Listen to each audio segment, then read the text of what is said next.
ఈరోజు దేవుని వాగ్దానం మలాకి గ్రంథము 3వ అధ్యాయం 12వ వచనం. అన్యజనులందరూ మిమ్మును ధన్యులు అందురు. అన్యజనులందరూ మిమ్మును ధన్యులు అందురు. అప్పుడు ఆనందకరమైన దేశములో మీరు నివసింతురు గనుక అన్యజనులందరూ మిమ్మును ధన్యులందురని సైన్యములకు అధిపతియగు యెహోవా సెలవిచ్చుచున్నాడు. పాత నిబంధన గ్రంథంలోని ప్రవక్తలలో చిన్నవాడైన చివరివాడైన మలాకి ఈ ప్రవచనాన్ని ప్రవచిస్తున్నాడు. ఈ ప్రవచనంలోని సత్యమును మనం ధ్యానించే ముందు మీతో చిన్న మనవి. దేవుని వాక్యంలో చెప్పబడిన వాగ్దానమునకు ముందుగా షరతును దేవుడు పొందుపరుస్తారు. దానిని అనగా షరతును మనం గుర్తించకపోతే వాగ్దానం నెరవేరుటను మనం గమనించలేము. ఈ వాగ్దానమునకు అనగా అన్యజనులందరూ మిమ్మల్ని ధన్యులు అందురని చెప్పబడిన మాట నెరవేర్పును చూడాలి అంటే, పొందాలి అంటే, అనుభవించాలి అంటే షరతును గమనించాలి. గమనిందామా? మలాకి గ్రంథం 3వ అధ్యాయం 10వ వచనంలో, నా మందిరంలో ఆహారముండునట్లు 10వ భాగమంతయు మీరు నా మందిరపు నిధిలోనికి తీసుకుని రండి. దీన్ని చేసి మీరు నన్ను శోధించిన ఎడల నేను ఆకాశపు వాకిండ్లను విప్పి పట్టజాలనంత విస్తారముగా దీవెనలు కుమ్మరించదనని సైన్యములకు అధిపతియగు యెహోవా సెలవిచ్చుచున్నాడు. మీ పంటలను తినివేయు పురుగులను నేను గద్దించెదను. అవి మీ భూ పంటను నాశనము చేయువు. మీ ద్రాక్ష చెట్లు అకాల ఫలములను రాల్పకయుండునని సైన్యములకు అధిపతియగు యెహోవా సెలవిచ్చుచున్నాడని చెప్పబడింది. 10వ భాగం అనగా మన సంపాదనలో 10వ భాగమును దేవుని వాక్య ప్రకారము నెరవేర్చగలిగితే ఆకాశపు వాకిండ్లు విప్పి పట్టజాలని దీవెనలు కుమ్మరిస్తానని ప్రభువు వాగ్దానం చేస్తున్నారు. పురుగులు పంటలను పాడు చేయవని, భూమి పంట నాశనం కాదని, ద్రాక్ష పంట దిగుబడి వచ్చు వరకు నిలుచునని ప్రభువు చెప్పిన మాట నెరవేరుట ప్రజలు, నీ పొరుగువారు, నిన్ను గమనిస్తున్నవారు చూచినప్పుడు తప్పక వారు ధన్యులని అంటారు. కొన్ని వచనాల ద్వారా సంభవాలను, నెరవేర్పులను చూద్దామా?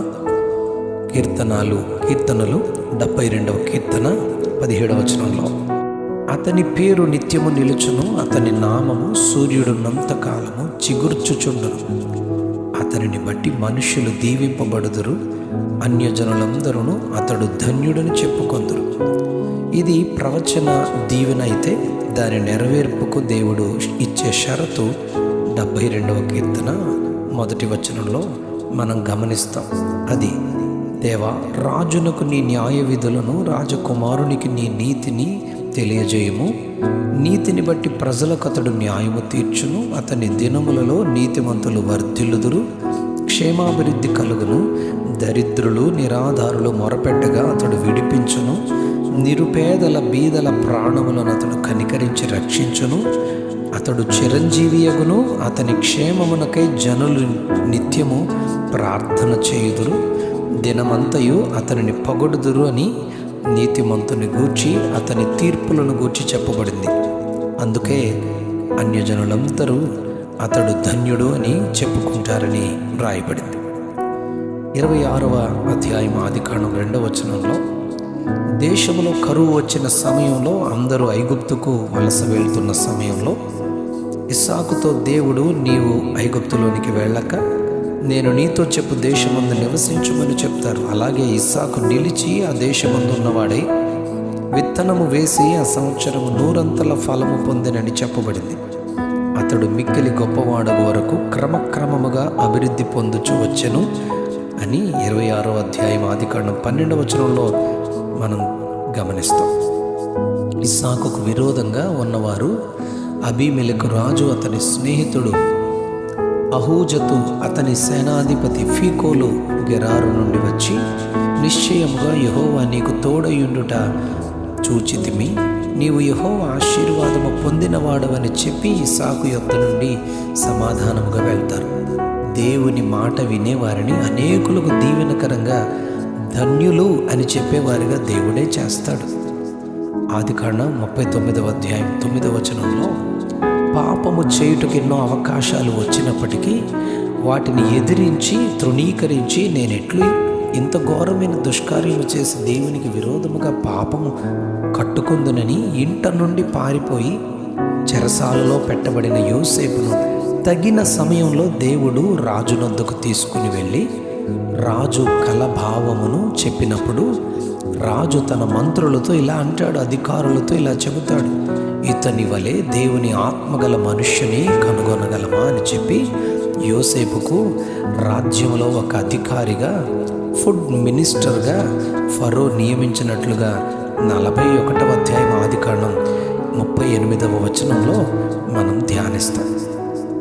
128వ కీర్తనంతా మనం గమనిస్తే, యెహోవా యందు భయభక్తులు కలిగి ఆయన త్రోవల యందు నడుచువారందరూ ధన్యులు అని మన చుట్టూ ఉండువారు చెబుతారు.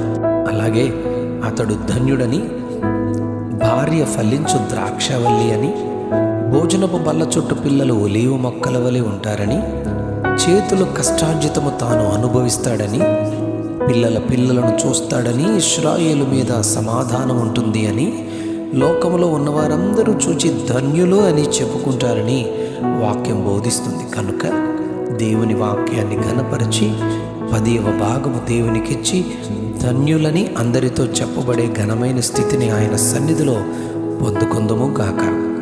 Amen, amen, amen. అన్యజనులందరూ మిమ్మును ధన్యులు అందరు. అన్యజనులందరూ మిమ్మును ధన్యులు అందరు. ఆమెన్.